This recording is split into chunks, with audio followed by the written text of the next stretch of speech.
Kolo Yesu akumama. Kolo Yesu akumama. Balobini, célébrer l'Éternel avec joie. Chanter les cantiques avec joie. La persécution secret moko. Ce qui vous a sengoté et obéissant qui toko na yo.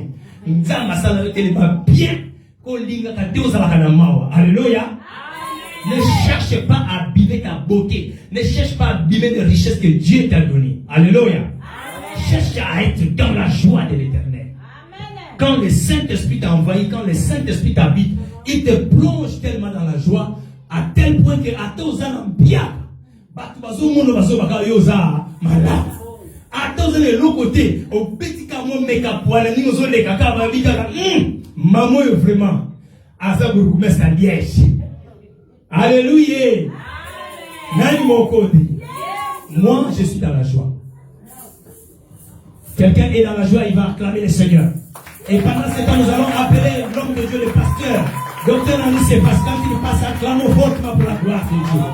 Gloire à Jésus, gloire à Jésus. Amen. Alléluia. Nani mokonzi. Yesu. Nana sepeli komonanga. Amen. Oh, nani asepeli komonanga. Amen. Mona asepeli komona Babzolo. Amen. Papa force. Papa Bizolo, Papa Matondo, nyonso makombo na ye.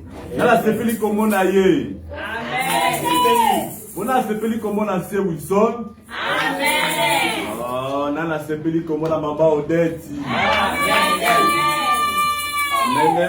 Amen. Ok, de l'ensemble. Nous devons prier avant de la parole de Dieu.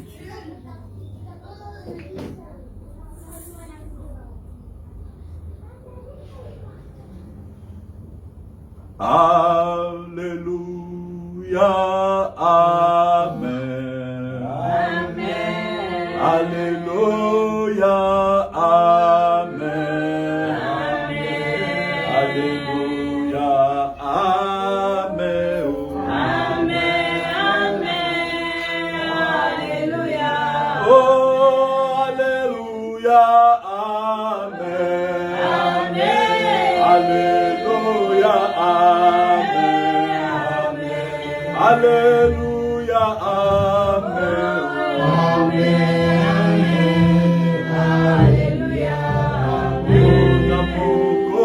Alléluia.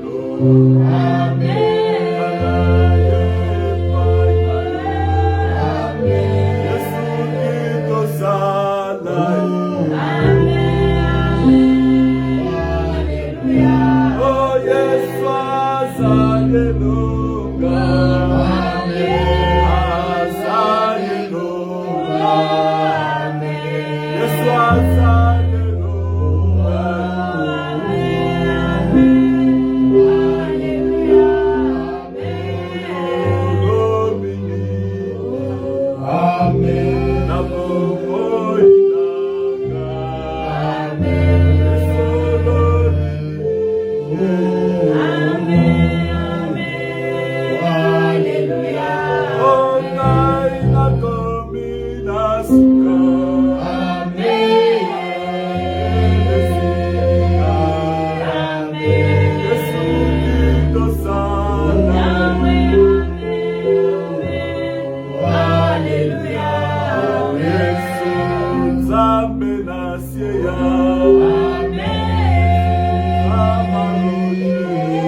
après-midi à l'élo na présence na yo. Kolo to pusani pambate. To tiki bandaku, to tiki ba occupation. To tiki ba lien na biso ya repos. To epai na yo parce que on a le meilleur repos na biso.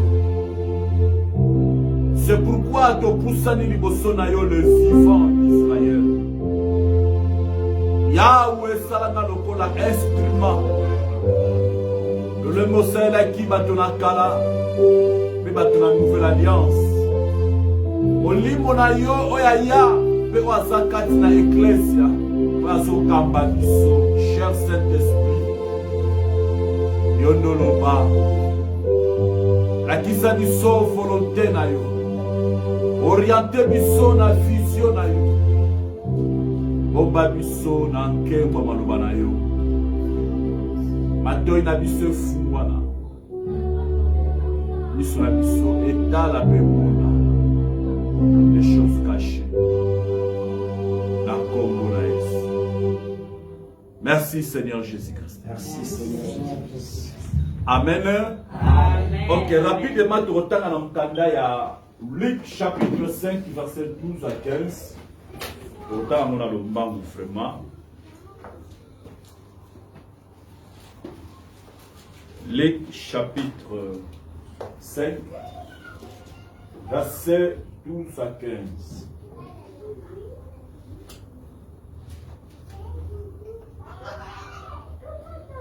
De quoi je vais la lecture.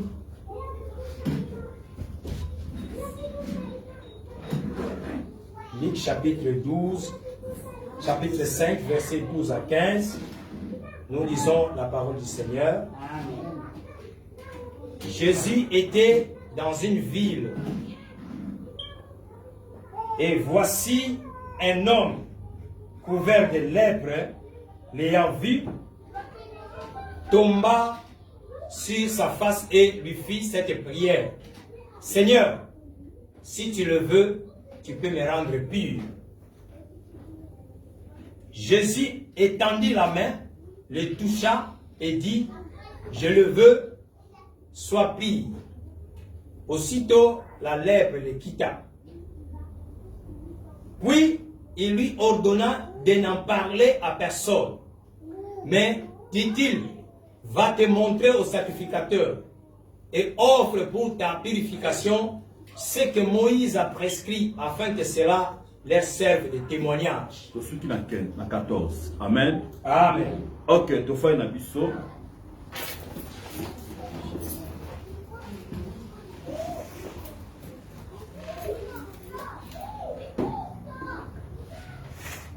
Amen. Amen. Ok, donc on fait ça le passage, il y a quelques tableaux. On a le lot qu'on parlait, il y a force, il y a lèpre et le pouvoir. Il y a lèpre. Un homme est couvert dans lèpre. Amen.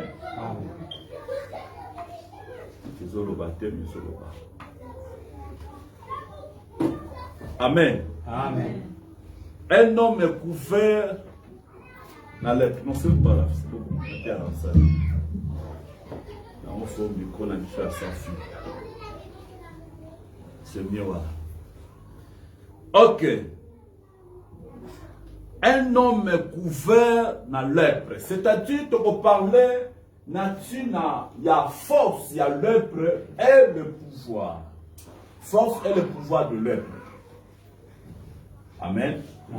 Et on doit partager les kasoloba. Ceux qui sont na tepi, donc on remarque na verset 12. Yesu azala kokota na ville et voici un homme couvert de lèpre. Est-ce que la lèpre va dans la katia ville? Oui. Il bande la ville. Mais ce que tu as test à Luc Jésus était dans une ville et voici un homme couvert de lèpre. Alléluia. Amen. Ce que tu as test Oyo, c'est comme tel et ça une contradiction par rapport à la loi établie par Moïse ou les lois mosaïques. Le prêt, parce que cause à la carte ya ville.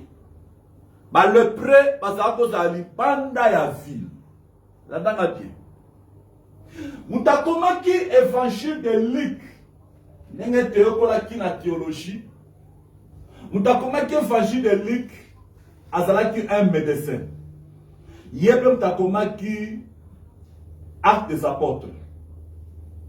Leki atikala komona Yesu te. Leki atikala kotambola na Yesu te. Leki akozala moko ya ba disciple gagné par Paul ou na moko ya ba apôtre. Nandanga bien. Leki azalaki juif te. Azalaki israélien te. Leki azalaki un grec, azalaki un païen. Atambona Yesu te, amona Yesu te, ye ayaki après. Peut-être que nous avons gagné qui sera qui Paul. Parce que si on a l'histoire de Luc, on peut remarquer Luc qui est plus attaché à Paul. Même tant l'apôtre Paul, qui ne peut pas s'embisser à Rome, n'a pas na soua ou pensé à la katia mai. Luc a na kati. Alléluia. Amen. Azalaki est un homme très intelligent. Azalaki n'a seul mot comme Akas. Mais lui qui a ébattu culture judaïque. Alléluia. Amen. C'est pourquoi ce qu'on t'a dit test oil, a dit dans mouillé sur ce qu'on t'a katia fin à coûter dans le prénom. Parce que a ébattu culture judaïque, c'est pourquoi comment qui bomo. En réalité, par rapport à la loi mosaïque, le pro a qui libande à fin, non la katia fin. Est-ce que vous comprenez? Amen. Attends, Yesu te, amona Yesu te, mais azala gagné par Paul ou peut-être n'a pas apôtre Moussous. A étudié qu'à vie à Christ. A côtoyé qui va apôtre et n'a pas yé na yé a comment qui évangile ya liki et puis na acte des apôtres. Inspiré par Dieu. Erreur oh liki a salaki yangote peut influencer la véracité à la parole de Dieu. Non. Amen. Est-ce que vous comprenez? Amen. Il y a un peu influencer, pardon, la véracité et la parole où ils ont révélé. Évangile yalik, ils ont dit évangile moko extraordinaire parce que ils ont dit qu'on parlait de la humanité à Christ. Le fils de l'homme, l'ancien des jours, l'homme de cheveux blancs. Alléluia. C'est bon, taliba image de l'examen, son balaming, il y a 4 êtres vivants, mon quoi, c'est la cana elongia mutu. Oh, c'est elongia mutu, dit qu'on représentait l'évangile yannick. Comment un homme comme il dit a tamboulana Yesu, mais à comment évangile comme il faut? Pourquoi? Parce que le Saint-Esprit a yaki pour nous rappeler, même Makambo à Monakiti. Alléluia. Amen. Nani mokonzi. Yes. Alors tellement cela qui se l'est à l'inga qui va apôtre, à côtoyer qui n'y va apôtre, tant bakana qui apôtre Paul, pas qui ne peut s'ambisser dans Rome, à mataka na masuwa wana. Pendant que bazo kuta na ba tempête makamuno so lik azala toujours na Paul. Tant bakiti na île de Marthe lik azala ti bakenda na Rome lik azala ki. Et lik a kufaka na âge à 85 ans. Alléluia. Amen. Comment évangile a dit qu'il va comment acte des apôtres. Alléluia. Amen. Alors, quand il y a évangile ya Luc, Bible va être Yesu azra ko kota na ville, to bango na culture judaïque, tant bazo bima na ville, ni bande ya ville aye ko kutana un lépreux. Lépreux wana azra ki couvert complètement na lèpre. L'andanga bien. Azalaki couvert rien sur de tête aux pieds. Azalaki couvert dans lèpre. Alors Moutou azalaki lépreux par rapport à la culture judaïque sur le temps de prophétique. On peut remarquer un lépreux azalaka na ngonga, azalaka na tenue na habillement ba lépreux et puis azalaki ganga na musique lèpre parce que ceux qui Moutazo s'approcher place yazali pour s'y retirer parce que maladie est très contagieuse.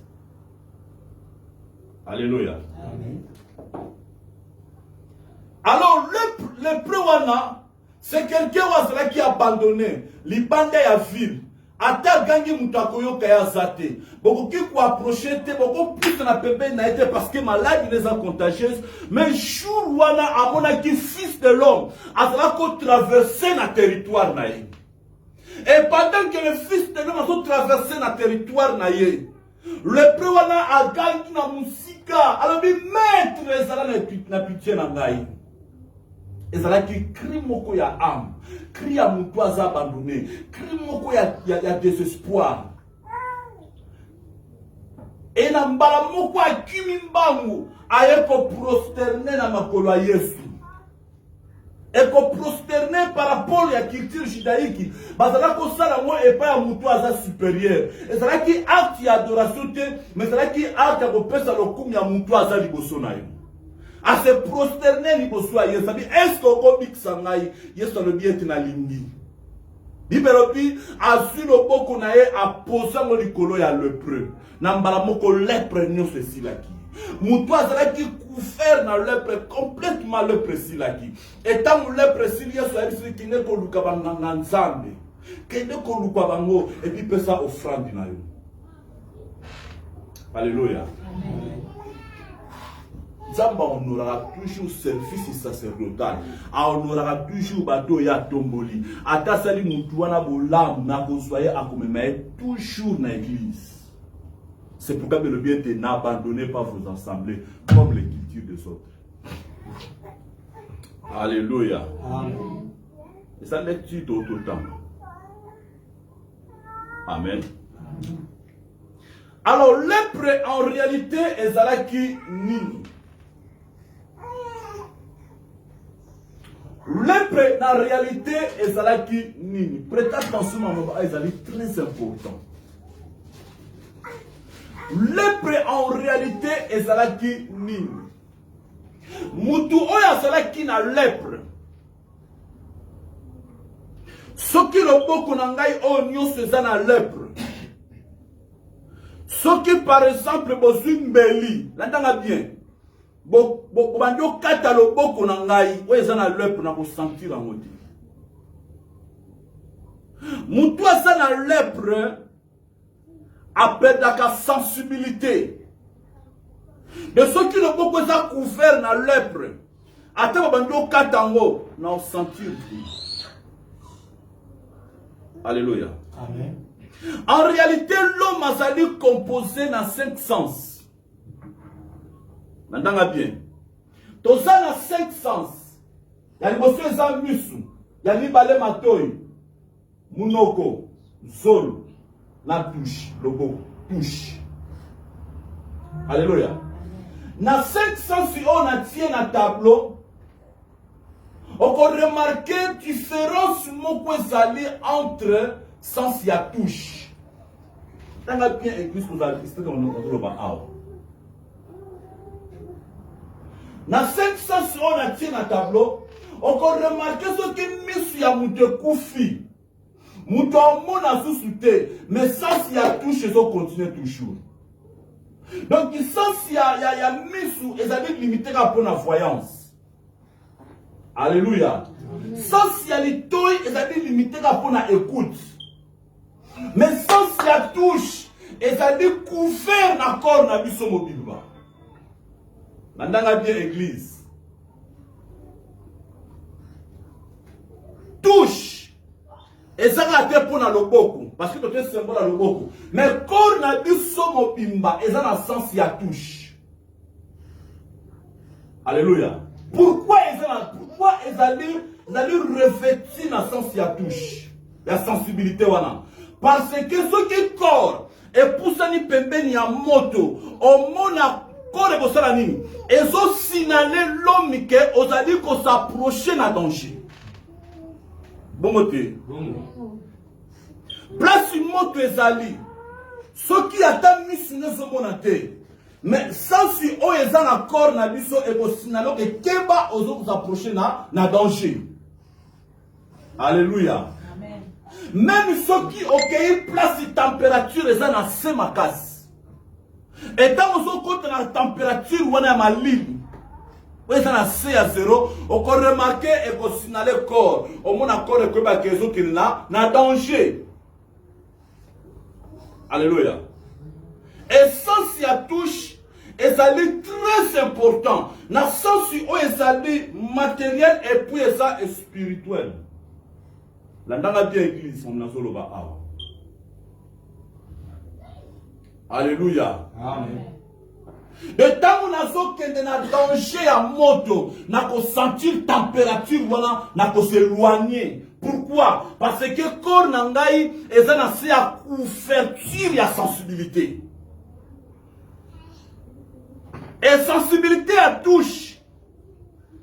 Elle est qui même ya mus, elle est qui même ya matoy, elle est qui même ya munoko. Parce que elles sont couvertes ya corps humain.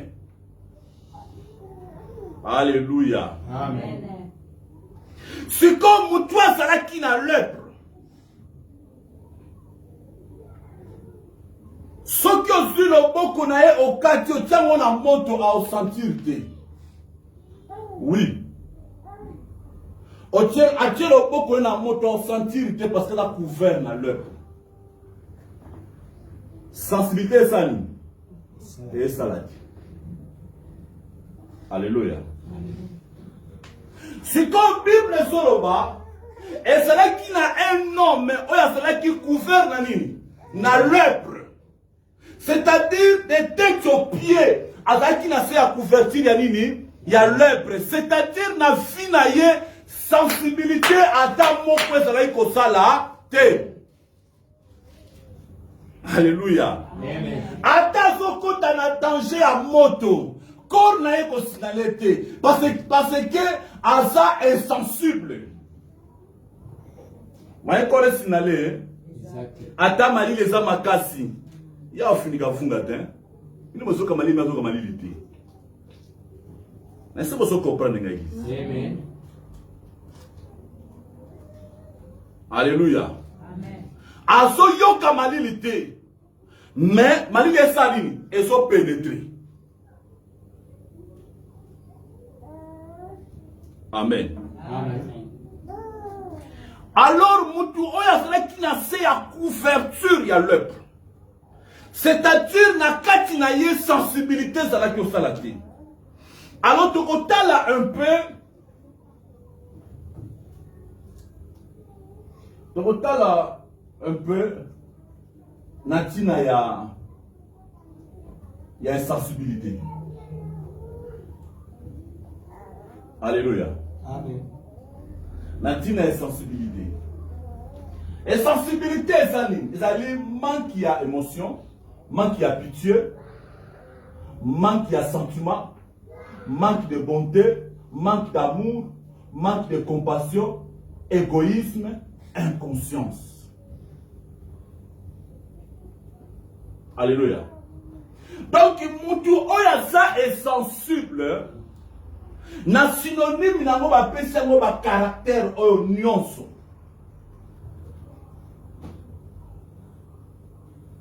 Alléluia. Amen.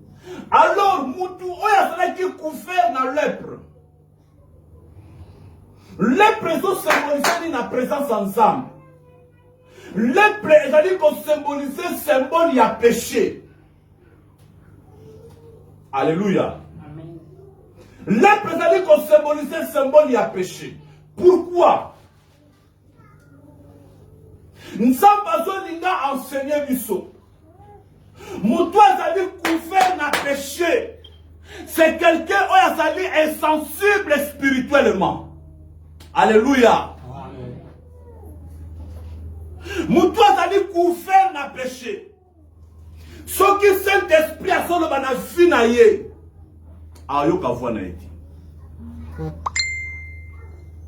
Alléluia.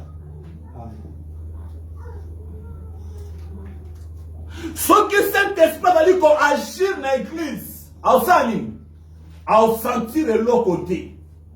Pourquoi? Parce que à ça, il y a couverture, il y a lèpre.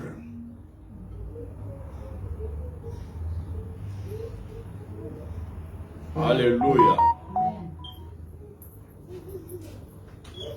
Bato mingi basana si ya couverture ya lèpre.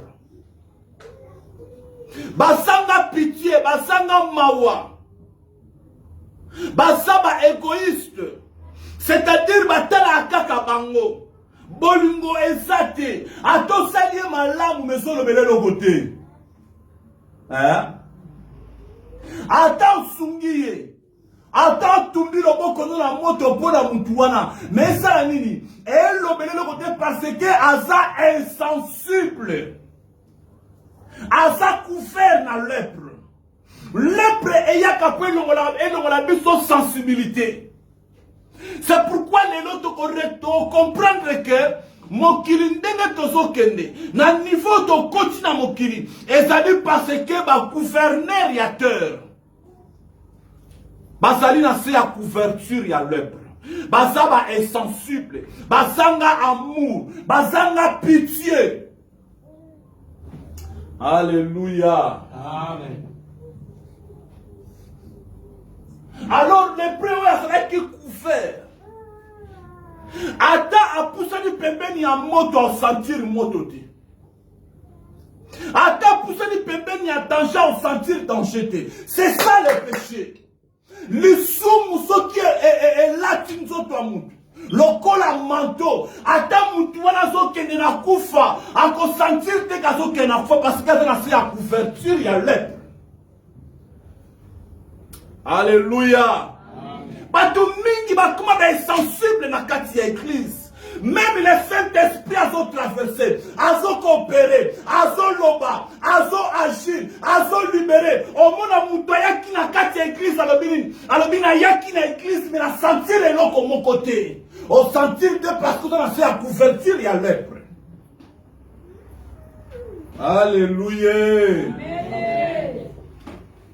A tout le monde qui va se lancer à couverture, il y a lèpre bien-aimé. Ah, comme on a frère Nayazo Lela. Frère Nayazo Tanisama ya misu. Azana ba capacité pour la kosungaye. Mais le col a sa sensibilité bien-aimé. Azan lèpre. Ata le Saint-Esprit azo lobelaye. Azo tukaye. Mais yezo lobele loko mon côté. Allez, l'autre pendant la yaki église. Na zui l'autre côté. Te. Yonde mtoza le prix. Alléluia. Amen. Yonde mtoza nini? Le prix. Oza le prix. Parce que lèpre. Elle m'a montré une condition haute. Na manque d'émotion. Na manque de pitié. Il y a sentiment. Il y a bonté, il y a amour, il y a compassion. C'est ça le travail à lèpre. C'est pourquoi Moutoua Zara qui n'a lèpre et Zara qui interdit à Yana Kati église. Pourquoi? Parce que c'est contagieuse. Donc on remarque dans Kati église, les chrétiens mingi sont la contagieux à cause des fidèles Moussoussou. Lèpre sont contagieux même ils battent.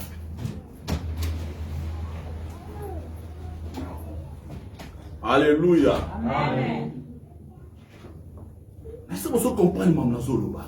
Amen. Moutou Moussoussou a ça qui bien. Et fait qu'il y a ça qui contact là, Moutou Moussoussou a couvert dans lèpre. Lèpre ne salini. Et même ici ma canisnaye. C'est pourquoi Bible Zoloba était. Ba mélange chacun des semences te place moko bien aimé. Okoki ko soit blessé na ifre olo na mwesika moko. Et sika mabe sali photo ki mama mabe. To tika la kaka place malamu sali. Parce que lèpre est tellement contagieux. Moutoua quoi na kata lèpre bien aimé à perdre sa sensibilité. Même si le Saint-Esprit a zoloba, a zo agir, a zo libéré. Le Saint-Esprit a zo kita la moupepe na kata église. A zo pa moto. Mais moutoua sa présent bien aimé. A omo na lokola étrange. A zo mona lokola makamo ya monde mosusu. Pourquoi? Parce que Azana c'est la couverture ya lèpre. C'est un homme sensible. Qu'on regrette de son salut moutubolam. Azon Seigneur Mabé. Ce que moni mouto, c'est qui moutubolam azon Seigneur Mabé, c'est que moutouana azalani insensible, azal couvert nanini, na lèpre, c'est un homme couvert de lèpre. Alléluia. Amen. Maman a été allé là, comprendre d'un azala couvert na, même la famille bazali. Alléluia. mutu musu osali ebolamu aoloba na yo soki osalaki yango te nzambe alingaki apermettre alingaki apermettre na moyen mosusu ndoki maso nazoloba alléluia mutu asungumaka na nzela ni nzamba okita awa te na forme ange otikala osalama te alléluia lisungi na ngai eutaka epai ya nani epai ya mutu amen toboyi bato baza couvert nini na lèpre parce que lèpre ememelaka biso bamakambo oyo. Comment expliquer bien aimé? Muta umeli na kati ya église toyamba batei toyamba banani. Mais mutwana na kati ya église akontina kaka ndoki. Couvert na lèpre. Azanga nini? Sensibilité. Ata danger soya, yo sa nini? Encore ta place danger ça. Parce que ça nini? Le prêt. Azala ni Moutoua ça na lèpre a perdre la vision. Bibi Yesu alobi ya misu ezali mwinde ya nini? Ya nzoto. De ceux qui ont commis la lèpre, bien aimé, au monde à sous te. On perd la sensibilité. Alléluia. Amen, amen. Na sala ser moko bola. Alors bien quand ils sont au sala qui a monté. Zamba nga permettre na mutu wana tokuta na façon mususu. Adoza ndoki. Mbasolo oza ndoki. Biso basala biso bola. Eza ba bayamba biso. Eza ba basunga biso. Eza ba orienta biso. Mokile tambulaka bongo. Il faut tous avoir la sensibilité à mon limo. Donc marcher comme bateau, on va marcher par l'esprit. Si on a sentir quatre nanga na zanga émotion, non sentir que amour est athée, compassion est athée, bando comprendre que ça na le premier sanini. Et quand on a fini nanga, il faut la sanini. Na lukankolo le point sanini, le kouya. Na kati église ba le pré basa ébélé. Alléluia. Mutamuna kaka mabe mamuna bola muti. Comment moi n'ensamba mona kaka mabe c'est pour ça le prix. Alléluia. Amen. Nani sangisi biso awa. Yesu. Tata wana sala ki couvert na lèpre. Abandonné. Nani akosunga ye, asa insensible. Azivaka musika nzambe. Aokoya na temple te bien aimé ezana batu mingi bazoya na ba église bazakaka ba membre ya ba église locale nzamba yebi bango te na église universelle le corps à Christ. Pourquoi? Parce que baza ba lepe baza musika ya présence ensemble batu bazanga sensibilité spirituelle. Batu ba comprendre te tangu nini nzamba oloba. Batu ba comprendre te tangu nini nzamba zo l'accès danger. Batu ba comprendre te tangu nini azo kwe na kati ya danger. Baza ba lèpre couvert de lèpre. Et ça la force et puis ça la pouvoir ma classe. Alléluia. Amen. Bongo ezalaki na roi moko mo ezalaki Saoul. Saoul tant Nzamba rejeté Saoul à cause de la désobéissance. Dans l'église. À cause de la désobéissance. Un jour, nous avons nous commettons Kamki. À cause de la désobéissance. Et nous connaissons Salemaki. Dans l'église. Saoul t'a senti que Nzamba a abandonné. Tant Saoul a bimi atali na camp, a remarqué armée ya ba Philisté et entouré bango. Tant Saoul a moniango, a bandi. Alléluia. Amen. Bible le pia, a bandi et puis, à côté qui na violence moko ya tremblement na kati na ye. Alléluia. Amen. Et tant que Saoul a moni bongo, a dit qu'on tremblait parce que ma Philistin ma sawana. Balingi ba dévorer ville. Et pas d'ici Saoul ma casse. Saoul a dit tremblé katina ye. Na portugais balobi apavorable. Na c'est pas non plus na portugais. Na portugais balobi tezumedo. Il fico apavorable. C'est deux choses différentes. Au lieu atika la kaka na kobanga te, a kesus na niveau ya apavorable, c'est-à-dire tremblement ou kota ikati na ye. Pourquoi? Parce que dans verset 16 balobi, balobi Saoul a consulté l'Éternel. A répondu à qui était. Aluka nzambe na nini? Aluka nzambe na basonge, alobeliete. Aluka nzambe na Urim, alobeliete, et puis na ba prophétie. Et ça dit les trois niveaux, il y a révélation au nzambe azalaki ko se révéler dans l'Ancien Testament. Azalaki ko se révéler na basonge, na Urim ou Tumim, et puis azalaki ko se révéler na ba prophétie. Bible lobi Saoul tamba moni armée ya Philistin abandi et nakobanga wana Saoul asaini ake luka nzambe et pendant qu'azo luka nzambe dit que nzambe se révéla te. Est-ce que nzambe alobaki te? Nzambe alobaki. Nzambe alobaki. Mais à côté qui na phase bon il y a une sensibilité. Parce que azalaki couvert dans l'œuvre. Alléluia. Amen. À côté qui na une sensibilité totale. Et tant à moni armée ba Philistin, à moni danger, à banki kati na ye, à luki nzambe nzamba lobeli ete. Nzamba lobelaki parce que azaki na kati ya sensibilité. Alléluia. Bobi mutu oyo aza couvert na lèpre. Soki amoni armée ba Philistin. Amoni ba réalité zo passé na monde. Ba makambo oyo zo kozala établi na monde. Aosani. Aobanga.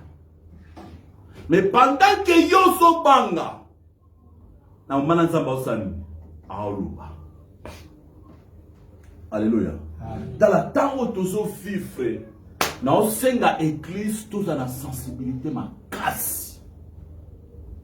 Tu es dans ces rafs, tu as la télévision, on va la ici, dans la frontière, il y a Schengen, il y a l'Union européenne.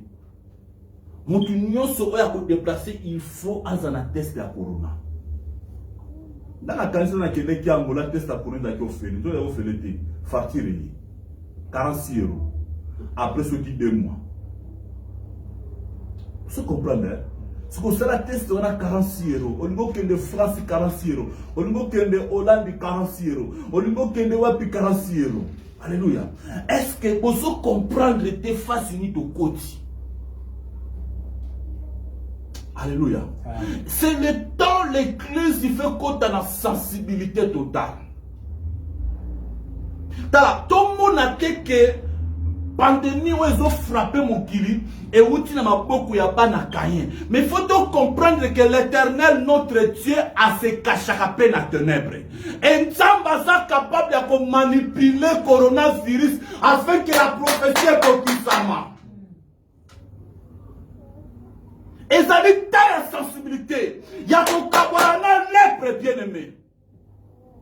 Dans un livre moko na tanga qui na année 2021, mutakoma ki livre wana asa chrétienté. C'est un païen. Livre moko na italien bien aimé. Na kati ya livre wana mazo expliquer des détails. Tala makambo nyonso oyo kosama na année 2021 eza na kati ya livre wana. Eza na kati ya livre wana. Si dans ton comme à la fin de l'année, il faut pas prononcer un nouvel ordre mondial. Natanga livre wana na 2021. Alléluia.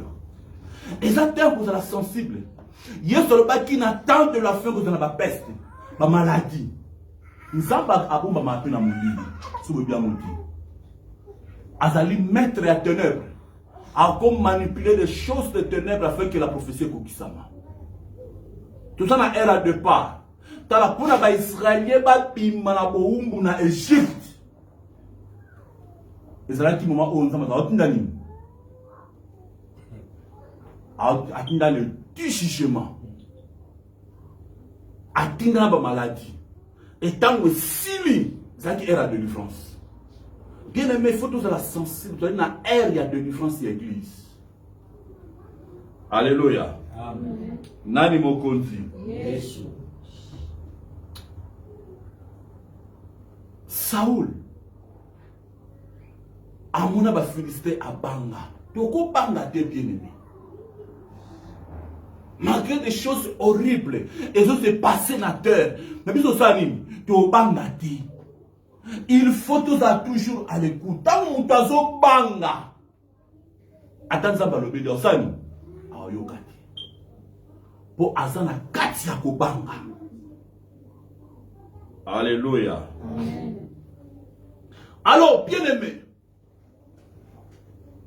Ceux dont tu as pensé au yo.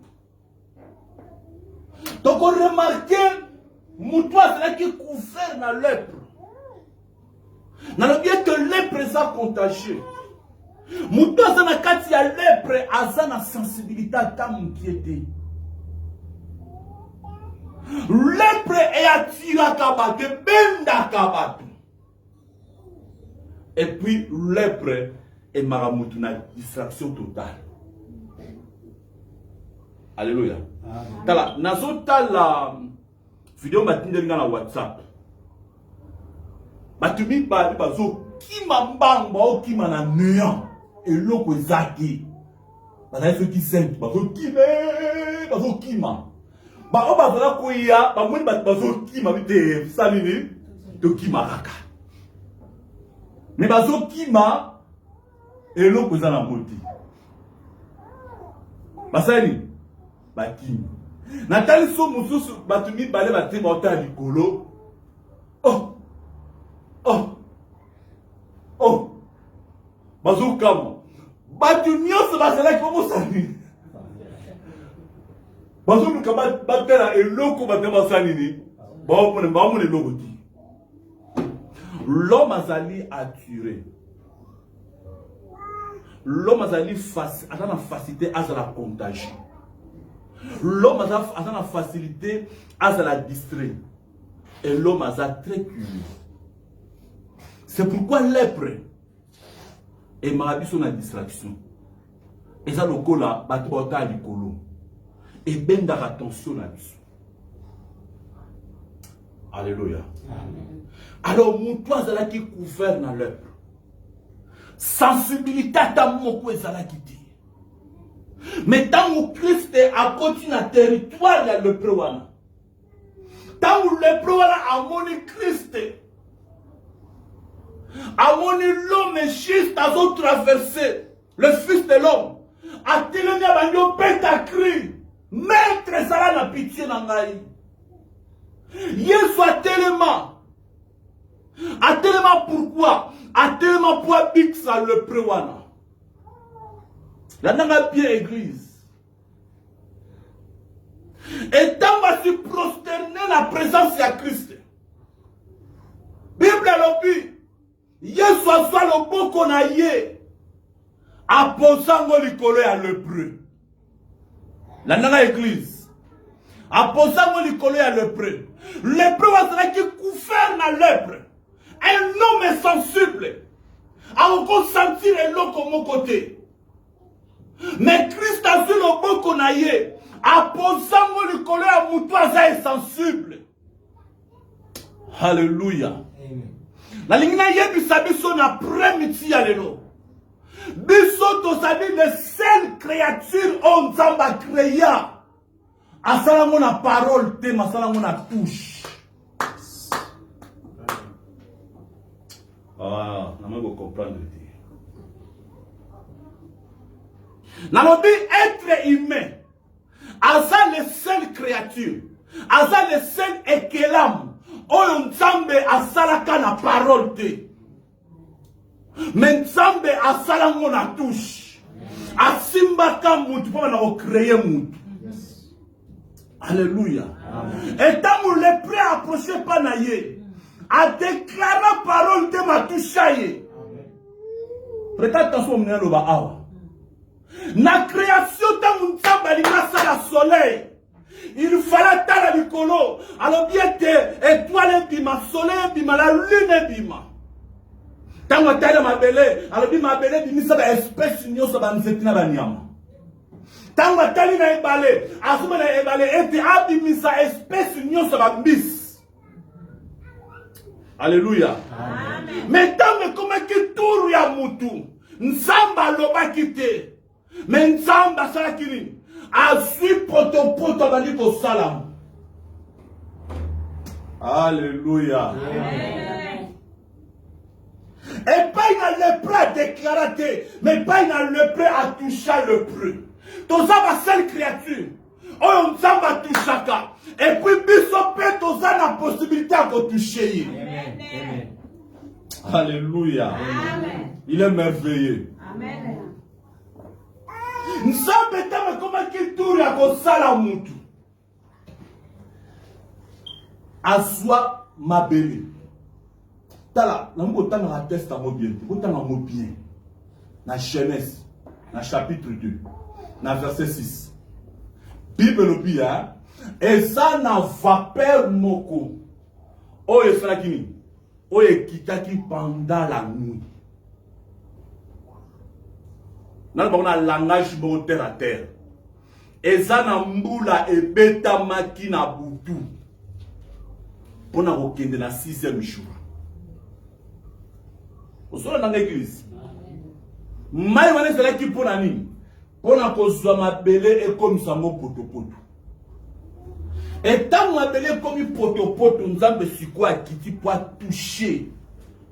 Abandi ko sala. Abandi ko formé. Asala mutu na 6e jour parce que l'homme est à jour à repos. A popé maye mon côté. Il faut payer ensemble dans mutu. Il faut que nous mutu ensemble dans repos. Tout ça va seule créature. Oyo nzamba oko toucher et puis biso oko toucher. Alléluia. Amen. Tala. Ce qui ange a touché yo a apporté quelque chose qui a cicaté dans le final. M'a apporté blessure. Alléluia. Amen. Tala par exemple l'image. Et dans Ésaïe chapitre 6, dans l'image. Oeza Séraphin, Oeza Ésaïe. Dans la bien. Séraphin asa être moko couvert de feu. Asa être moko ya moto. Esaïe a oganga. Ngai moto na mape na fandi na kati na batuna na mabe. Esaïe zoloba. Si quand Séraphin a volé, que le trône a quitté place Esaïe Zalaki. Là dans la bien église. Et tant que tu place Esaïe Zalaki, Asaïni, Azu Pence dans le Bokonae, Azu Libanga Moko Zalaki na hôtel de l'Holocauste, Azu Libanga Wana, Aleki Sermon na bouche ya Esaïe, pour accorder la purification. Pourquoi Séraphin Asimbaka Libanga ya motu na pes? Parce que Aza être ya fait. Ce qui Asimbaki Libanga wana ya motu na loboko na ye, risque Esaïe à toucher Esaïe. Et motu na ye et s'afflammer la vie à Esaïe. Parce que le fait à Séraphin est purifié, mais pris la cas. Mais moto oyo ya libanga oyo eza na hôtel de l'Holocauste. Moutoutem t'appelle ça le feu de Dieu. Le feu de Dieu purifiaka. Mais le feu à Séraphin est brûlaka. C'est pourquoi Séraphin a touché à Esaïe pas comme a purifié. A Simbaka Pence, il faut dans la moussaka. C'était moi, toi, et go tumba Esaïe. N'a pas comprendre. Tambu Jacob. Donc il y a souka. Tambu Jacob a coûté un ange. Jacob a dit qu'il pas bonite. Alors, tant que le pamboli, ange azol bala Jacob, tikangana qui n'est parce que pour les Zoya. Vous comprenez? Tikangana qui n'est parce que pour les Zoya.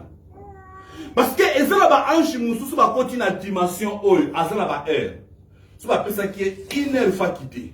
So inner ko ki fa bima. Parce que azam musika ya source ya énergie na ye. Tant que elle n'est pas qui, Esaïa kanga ya blendai. Vous comprenez? Et là on revient à ça là. A touché, et tant a touché Jacob, a blessé Jacob. Est-ce que vous comprenez là? A blessé Jacob. Jacob a commencé au temple avec deux mots. Mais Nzambe so qui a touché Bisso, a blessé Bisso te, apporte quelque chose de nouveau quand na Bisso. Amen. Dans sa seule créature, Oyo Nzambe a encore touché pour apporter quelque chose de nouveau quand na Bisso. Amen. Amen. Total à quelques versets. La rapidité pour nous suivre. Total à quelques versets. Oyo Christ a touché à tout. Et puis apporté quelque chose de nouveau. Et ça qui n'a pas de mot qui courbé pendant 18 ans. Et ça a sabbat. Yesu atala sabaté. Mais atala qui femme voit qui courbé. Yesu a lobaté. Mais Yesu a s'approché pas la femme wana a touché dans le boko. Na touche. Alléluia. Amen. Et tant qu'on a touché, moi ça qui courbé, n'ambala mon pas zongi tout droit. Alléluia. Amen. Nasolo ba bientôt ça ba seule créature Nzamba créa. Oyo Nzamba roko touché, tant ou lèbre ils ont couvrir biso. Tant ou tout ça na se ya difficulté ya problème moko. Par exemple,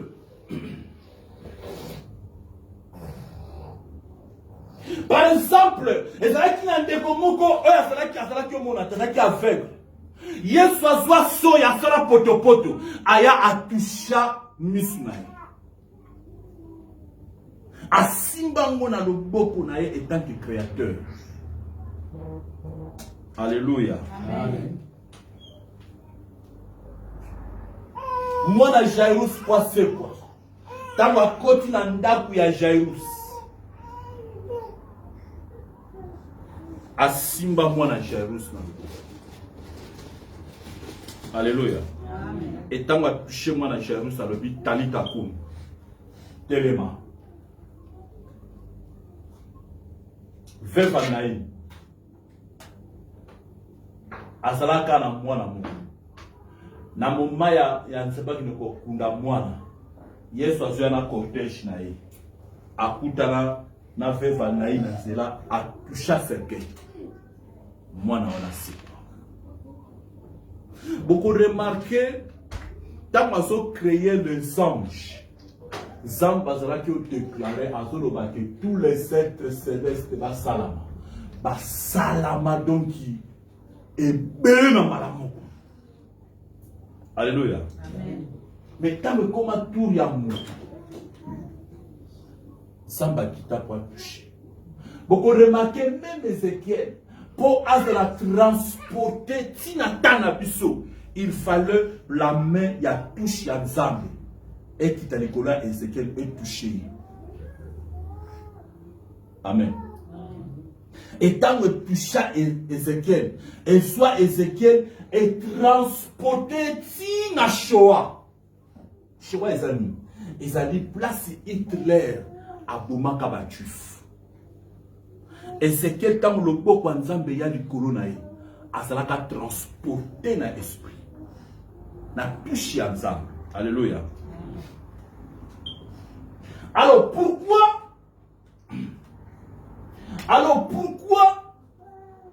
Yesu a touché qui le préwana? A touché qui le préwana parce que azalaki un homme sensible. Il doit prier, là n'a bien. Azalaki un homme sensible. Ayebaka sous danger te. A perdu sensibilité.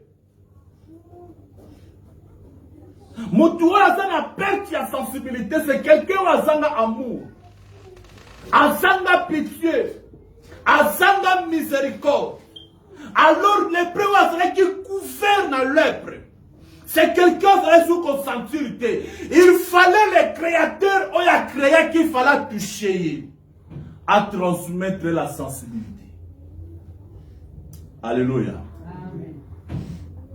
C'est pourquoi la Ligna Lobaboué. Mbala mingi nzamba olobela biso. Mbala mingi nzamba okebisa biso. Mbala mingi danger za liboso na biso. Mais toza na sensibilité parce que lèpre ezokota déjà kati na biso. Alors toza na besoin ya touche ya Nzambe. Alléluia. Amen. Toza na besoin que Nzamba touche biso. Parce que mouton Nzamba touchaka. Attends, c'est qui est sensible. À côté de la sensibilité. Mouton Nzamba touchaka. Attends, c'est qui est courbé. À cause de tout droit. Mouton Nzamba touchaka. Attends, c'est qui a koufa le corps à moi na Jérusalem. À cause ressuscité. Nzambe so qui a touché moutou bien aimé. Attends, espoir sinaki. Le corps a fait via Naïn. Azaleka na mwana moko. Christ etango a touché na main du vin. Mwana wana c'est quoi? Espoir ezonga pa ya vin wana. Amen. Alléluia. A touché le prêtre.